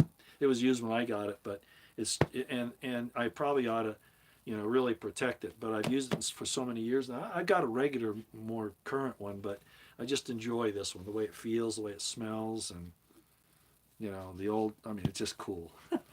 But Gesenius, that's the one. And what this is, the Hebrew lexicon, and what you do is you look up the word. You have to know your Hebrew letters and the words, and you kind of can get those from Strong's. When you look up a Strong, let's say you look up virgin in Strong's, you look it up, and it'll give you a number to go look up in the back of Strong's, and you go there, and it'll give you the Hebrew spelling of the word. Now you have to be careful because there are prepositions sometimes that you may not understand if you don't know Hebrew that well, but you can work through it. But then this is what the Gesenius looks like. You see all those Hebrew words there? All right? And then it breaks it down into specifics. Now I'm still careful with this, as I showed you on the virgin thing. Gesenius is better than Strong's in the virgin explanation. He admits that Alma in particular does not have the connotation of pure virginity. It just doesn't. All right. Bethula, a little different. It more does. So that's the kind of thing, and you learn those things through study and using them. Okay. It takes time. Interlinear Bible. That's what this is. This is the Hebrew Greek interlinear Bible. So it will have. In the Old Testament, it will have the Hebrew or the Aramaic, like in Daniel, you'll get the Aramaic. And then in the New Testament, you get the Greek. All right? And you'll see those numbers. Well, they're probably too small for you to see them here, but they give you the numbers of the words so you can look them up in here, okay, in Strong's. Melchizedek. I see Jesse bringing up Melchizedek. Let's see what Melchizedek. Let's see who he's answering here. Luke, I am your father. Okay, I'm not sure what you're talking about, Jez. Do you want me to mention who Melchizedek was? I'll just say this. The scholars think, not all of them, I'm one of them that believes this. I think he's Shem. I think he's Noah's son, Shem. Melchizedek just means, it's sort of like Jesus Christ. That wasn't the man's name who is, we know as Jesus Christ. Melchizedek is the same thing. That wasn't his name. That's what he was.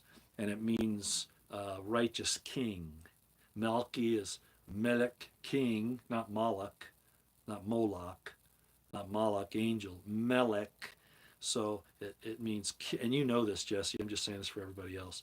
Um, Melech is king, Zedek is righteous. So it means righteous king. It could mean priest king. Cohen is actually the word for priest, but Zedek gets real close.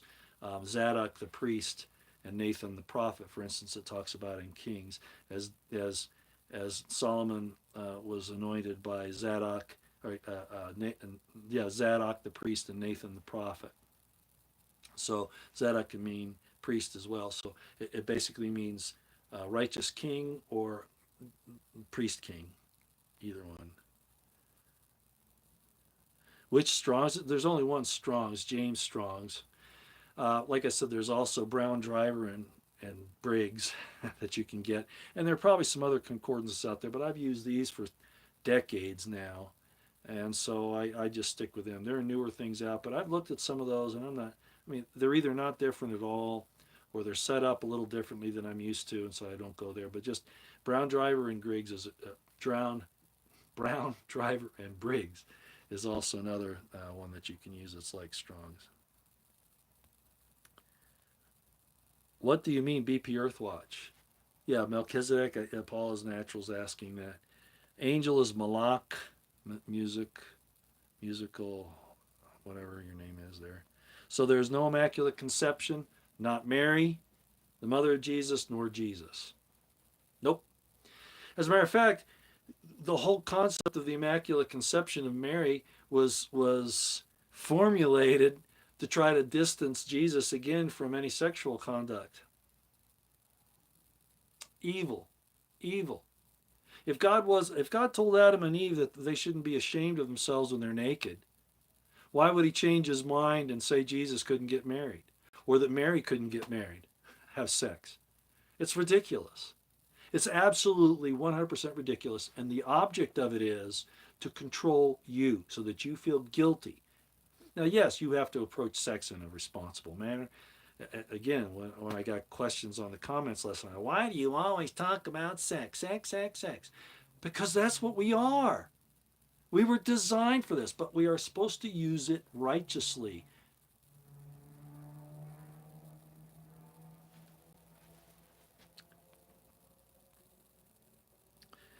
Paul is natural, the order of Melchizedek. Yeah, order of Melchizedek. It says there. It says, and he became a priest after the order of Melchizedek. Yeah, Melchizedek is an order. Yeah, but it was after the guy who was the Melchizedek, who has his priesthood not by man but by God. And that's what we're supposed to become. We're supposed to get that ordination from God himself. That's what we really want. Not from another man. We want it from God himself.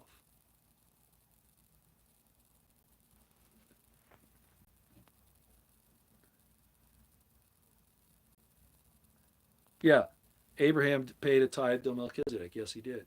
He absolutely did. Dead Sea Scrolls were Aramaic? No. They were Hebrew. There were some things that were in Aramaic, but by and large they were in Hebrew. Certainly no Greek, because they were considered sacred texts, by the way. The only real Aramaic was, again, Daniel, some of the things that they copied from Daniel, and I think from Ezekiel they had a few things. Aramaic was the language of the time, but they pretty much wrote everything in Hebrew. And if you study the Dead Sea Scrolls, you'll see that. I don't think this isn't Aramaic. Let me see if they have. I don't know if it's in here, but it's all in English. I don't have the one with the actual Hebrew in it, but yeah, it was Hebrew. And they dislike the Hellenized world so much, they're not going to use Greek if they can avoid it. And in the Dead Sea Scrolls, you never see Greek. Just don't. The king and the priest line, yes, BP Earthwatch, absolutely. And you receive that by the voice of God himself. You receive that confirmation by the voice of God himself. It's kind of scary, actually. It's really scary. Because it puts you in a whole nother level of responsibility. And sometimes, like Elijah did, you want to run away and hide in a cave. Pharmakia, yeah, sorceries, which is what we were warned about in Revelation that would happen, and it definitely is.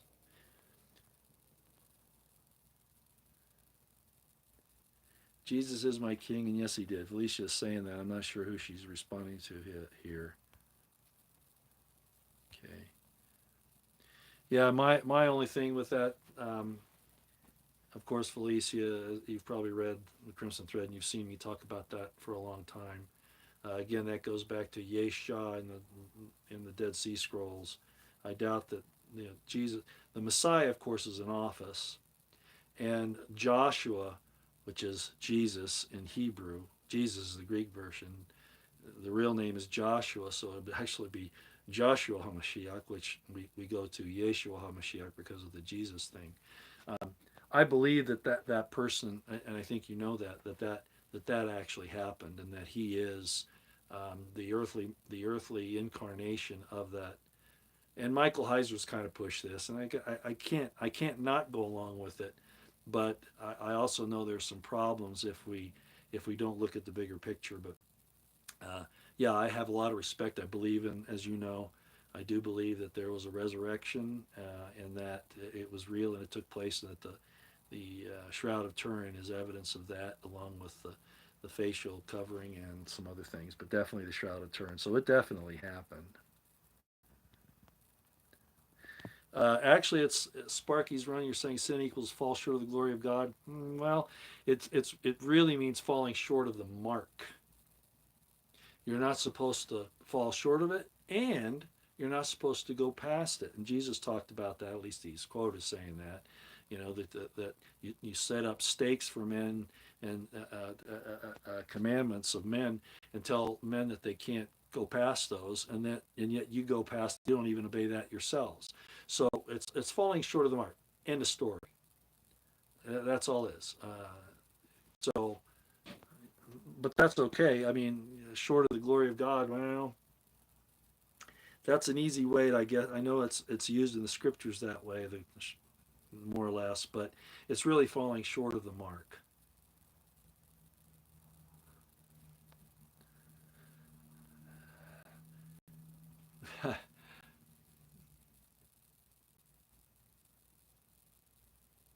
There's a scripture that just you're aware of in the New Testament, and it's Jesus talking. He says, "Be ye therefore perfect, even as your Father in heaven is perfect."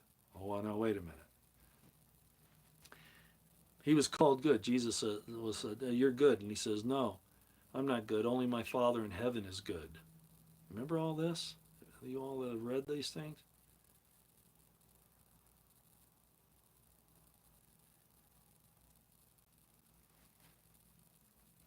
Just throwing that out there for food for thought.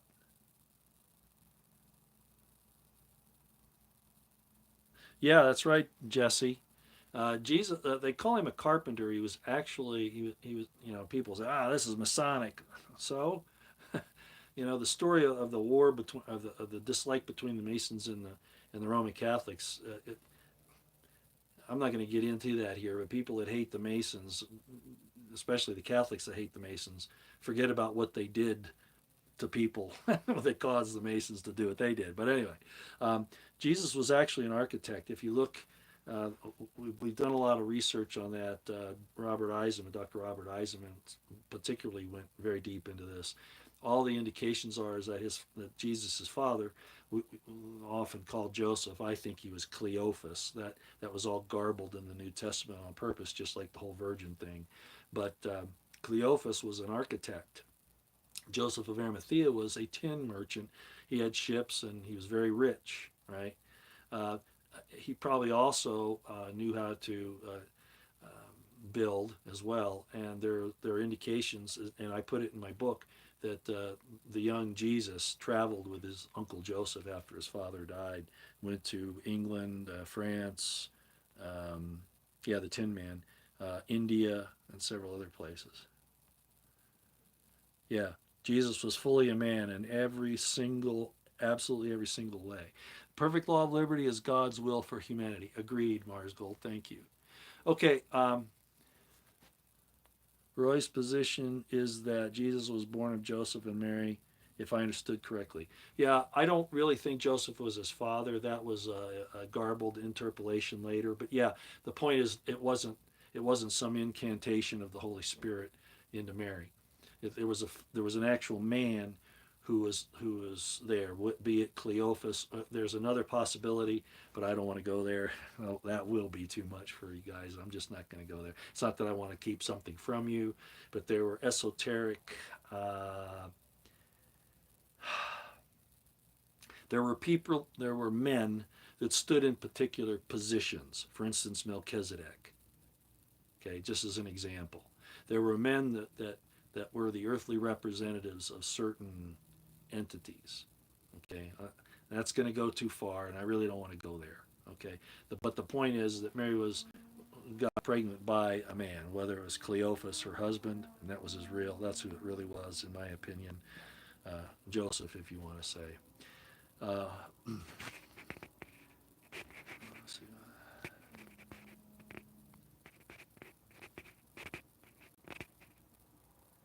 Yeah, exactly. Enoch, sustainable stewards. Thank you. That's exactly right. God is called a man of war, who led Israel out of bondage, an angel of the Lord who appeared as a man of war. He's even defined that way. So if God walked in the flesh with Enoch, could he not be in the flesh with Mary? Somebody's trying to shut me down now. You see that? Yeah, so I probably lost most everything here. I'm probably going to have to shut down. Okay, Holy Spirit is the comforter. Okay, Roy, the lion and the lamb, was it changed? Yeah, I know, the Mandela effect. I've looked at that. I've seen it in the Hebrew long ago. I don't think it was changed. I think it's two scriptures that are confused. Okay, because there's one that talks about the lion and the lamb, and there's one that talks about the wolf and the lamb, and I think people get them confused. I don't think it was changed. Oh, Jeremy's here? Hey, hi, Jeremy. Everybody, that's my son, Jeremy. The Holy Spirit is actually feminine, so how would that work? Yeah. Jeremy, I didn't even know you were here. That's my son. Um, one of the spiritual giants of this age is my son, Jeremy. And he is spectacular. And I would like to say a lot more about his experiences, but I'll just witness to the fact that he is a spiritual giant. And that I'm just going to go ahead and say this, Jeremy, now that you're here, because you've made the point. And I gave a lesson on this a long time ago. When you say amen, amen at the end of you say in the name of the Father, Son, and Holy Ghost, amen. You're repeating yourself. The amen and in the name of the Father, Son, and Holy Ghost, you're repeating yourself. It's the same thing. And you're right. The amen is Father, Son, and Mother. Yeah.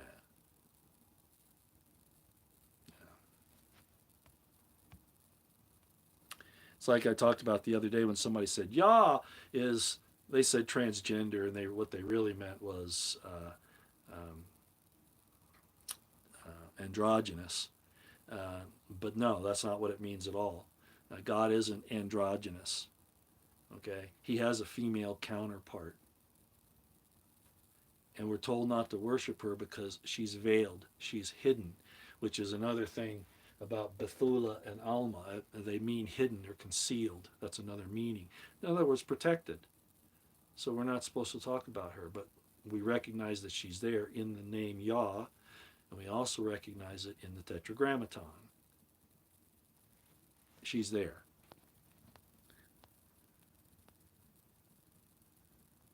stop just when sustainable stewards. Let me go back and look at that if I can find it. Um,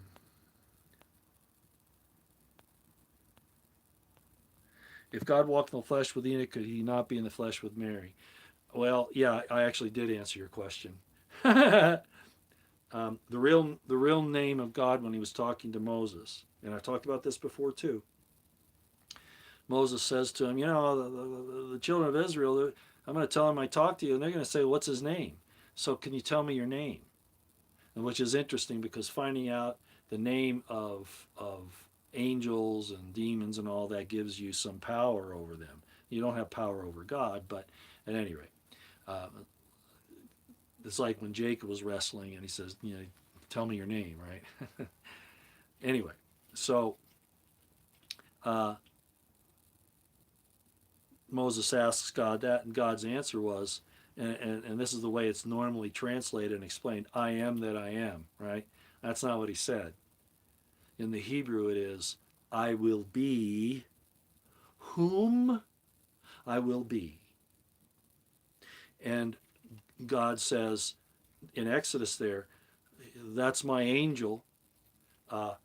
My name is in him, so you better do what he says.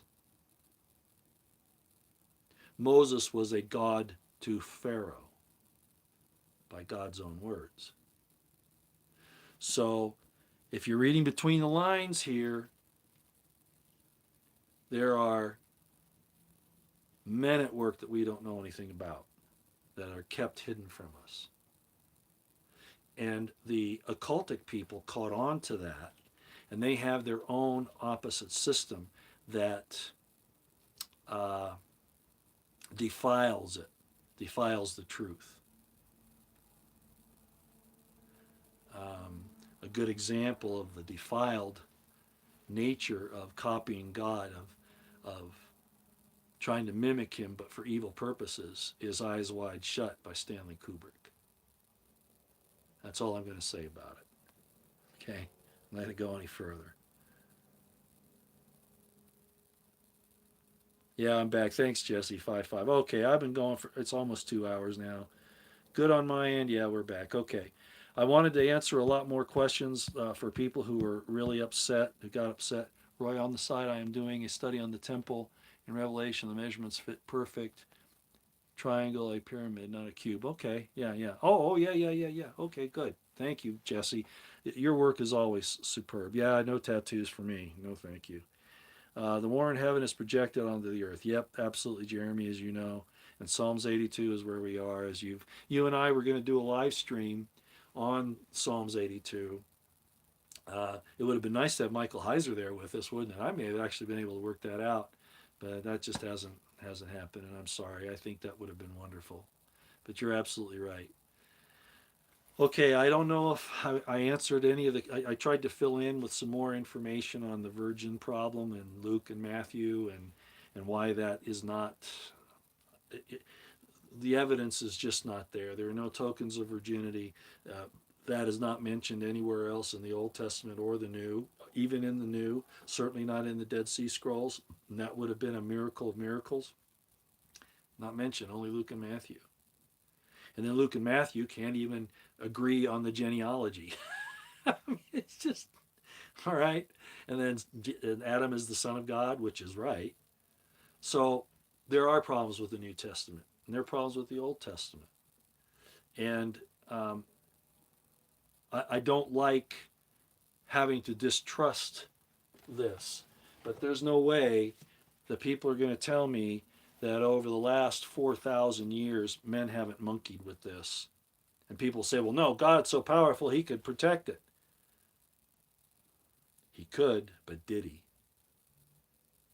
Look at all the, I have shown inconsistencies in here, and only a few. I could spend days on it. What's important about this, and what makes it important, is the overall approach to how we should live our lives. That's what's important about this. I don't even trust Leviticus. Why was the law added? Not because of the fall in the garden, but because of transgressions, as Michael Heiser explains. What transgressions? When that started to talk about in the New Testament, what are they talking about? The transgressions. The law was added because of transgressions. What's that? It's the fallen angels that brought their transgressions to us. And so when the Israelites left Egypt, they were going to be restored. That's what Moses was. He was the restorer. He was the deliverer, right? So he's going to take them out there and he's going to teach them about God, right? Well, that didn't last long, you know. Hey, we want to go back to Egypt because we're tired of this manna. Hey, we're thirsty. We want some water. Hey, you know, we want to make a god. So Aaron, hey, make us a calf, which symbolizes Baal, or the Egyptian gods, or in fact, what most people don't understand, it was a symbol for Joseph of Egypt. That's really what the calf was, a symbol of Joseph of Egypt. So they were like little kids that needed to be given chores to keep them busy, to keep, you know, idle hands are bad, you know. So God said, okay, well, you know, you don't want to see. They even said, Moses, we don't want to talk to God. Oh, no. You go do it. God wanted to come down to Israel and reveal himself to them so that they could see firsthand. I mean, they probably would have met his wife. People are going to say, oh, heresy. Hey, it's in the Word. And I've done this many, many times.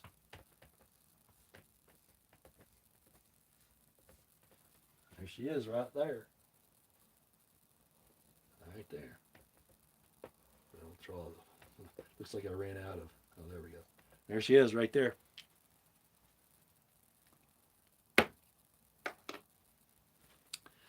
But they said, no, we're scared. We don't like the thunder. We don't like the light. No, you go talk to him.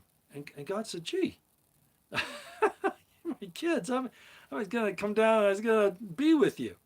Like Jesus said, you know, I'm not going to drink wine now. I'm going to wait until we can drink it anew in my Father's kingdom. Well, there he was. He was going to be there. And they said, no. Hey, well, you go talk to him. And then they got into trouble. Idle hands. They start goofing around. So God said, okay, you know, you don't want to take me serious about your liberty. You want to go back to slavery. Well, I tell you what we're going to do. I'm going to really make you a slave. You're going to do this and this and this. You're going to do this on this day and that on that day. You're going to kill this animal and spill this blood. You're going to do this and you're going to do that. You're going to do this and you're going to do that. Keep them so busy that they couldn't get into trouble. Well, then they just, you know, didn't pay attention to anything. Anyway, just like kids. God said he was sick of the blood of bullocks and of sacrifice.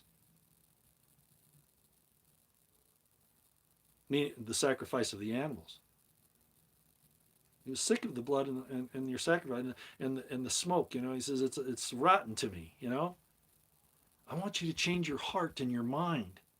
I want you, again, like I said the other day, I put my name upon you. Represent me. Don't misrepresent me.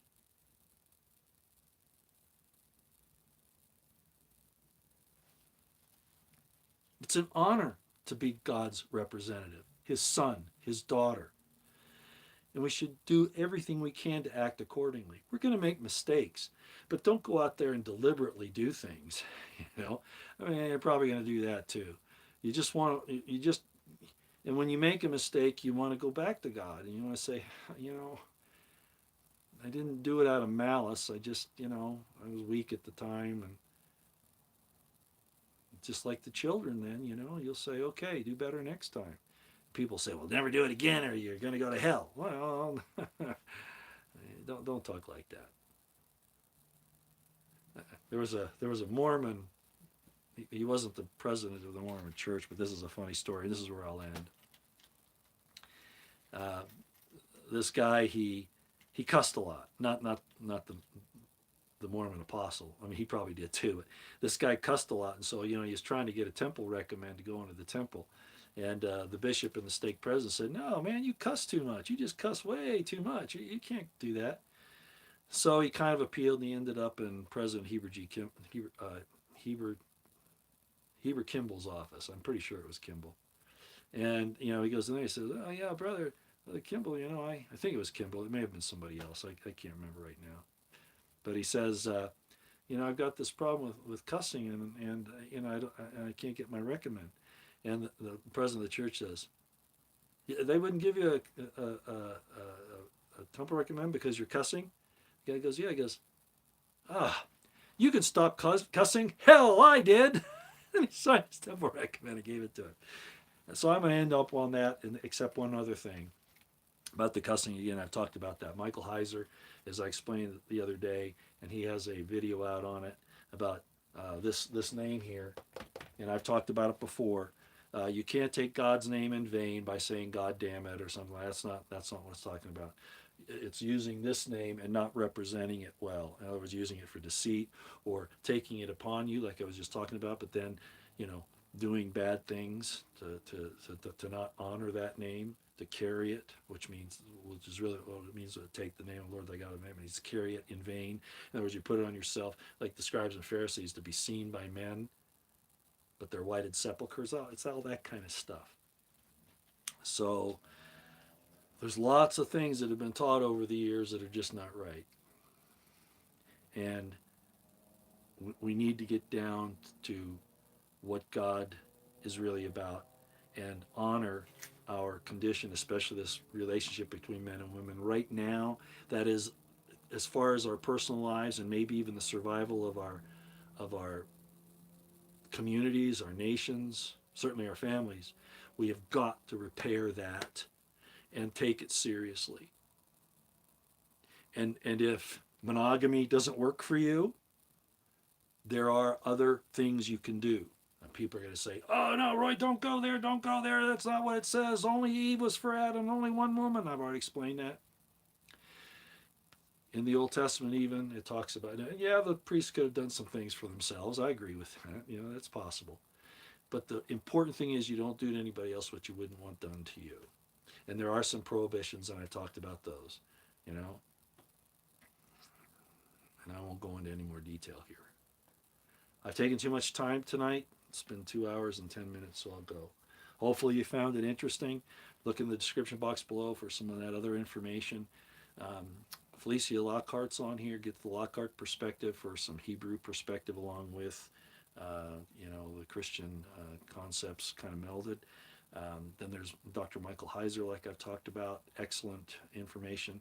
Thanks to my son for introducing me to him several years ago, and it's been a great journey with Michael Heiser. And again, we don't agree with everything either, but we're about as close as you can get. This thing, especially with this, for instance, I don't know how he'd feel about the virgin thing. I think he'd probably, and Pastor Chuck Baldwin wouldn't like my take on the virgin thing either. But I'm standing on pretty firm ground here, really firm ground, absolutely firm ground. All right, you all take care. Prep, pray, stay out of the way. Things are getting out of hand, okay? You can't trust your government. There's nobody here that's going to come and save you. They're out to kill you. They're out to kill you, all right? It's not Russia even. That's just the pretense to come after you, to steal your sustenance, to keep you from getting your energy, which includes food, all right? Locking you down, all those things. They're coming for you. Prep, pray, stay out of the way. Self-defense is fine. Eyes on the horizon, ears to the ground. Situation awareness on high. This took a long time. It'll be in the religion series. I'll put it in there when it's all done uploading. And for those of you who would rather me not have gone here today, well, this is where we're going to be almost all the time now when I come on. I used to spend, a little bit of time on the religious stuff and then a bunch of time on the political, military, etc. We have to fix ourselves. We have to ask God to help fix us, okay? We got to get back to basics, back to our core. Stand against evil, call it out when you see it, but don't stare into the abyss too long that you fall into the abyss. Next time.